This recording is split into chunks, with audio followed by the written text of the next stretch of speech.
ঢাকা সিলেট মহাসড়কের নরসিংদীর জেলখানার মোড়ে আছেন সহকর্মী মাখন দাস। ঈদযাত্রার আরও খবর জানতে যুক্ত হচ্ছি তার সাথে।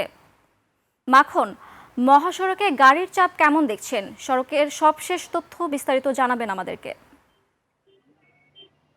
শ্রাবন্তী, আপনি জানেন আমি এখন দাঁড়িয়ে আছি নরসিংদী ঢাকা সিলেট মহাসড়কের জেলখানার মোড়ে।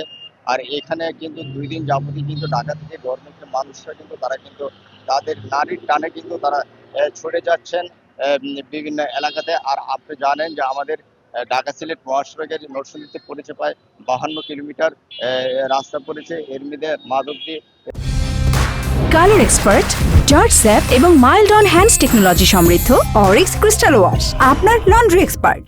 শেখারচর, সাহেবতা, আহ, আহ, ভেলানগর এবং সহ বিভিন্ন কয়েকটি কিন্তু বাস স্ট্যান্ড রয়েছে। এই বাস স্ট্যান্ডগুলিতে কিন্তু পুলিশ প্রশাসন, জেলা প্রশাসন এবং আর্মি প্রশাসন তারা কিন্তু রাত দিন কিন্তু কাজ করে যাচ্ছে। সেই কারণে কিন্তু গত বছরের তুলনায় এবার কিন্তু যানজট প্রায় নাই বললেই চলে। এরা থেমে থেমে কিছুটা বাস যাত্রীরা কিন্তু তারা কিন্তু যাত্রী ওঠানামা করছে, সেই এতটুকু কিন্তু আপনার যানজট আপনার দেখা যাচ্ছে। এছাড়াও শুধু গণপরিবহন নয়, এছাড়াও তারা ব্যক্তিগত গাড়িতে কিন্তু তারা কিন্তু বাড়িতে যাচ্ছে।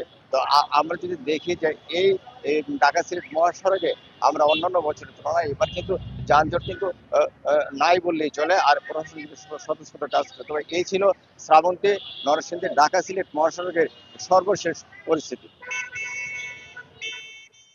মাখন, ধন্যবাদ আপনাকে।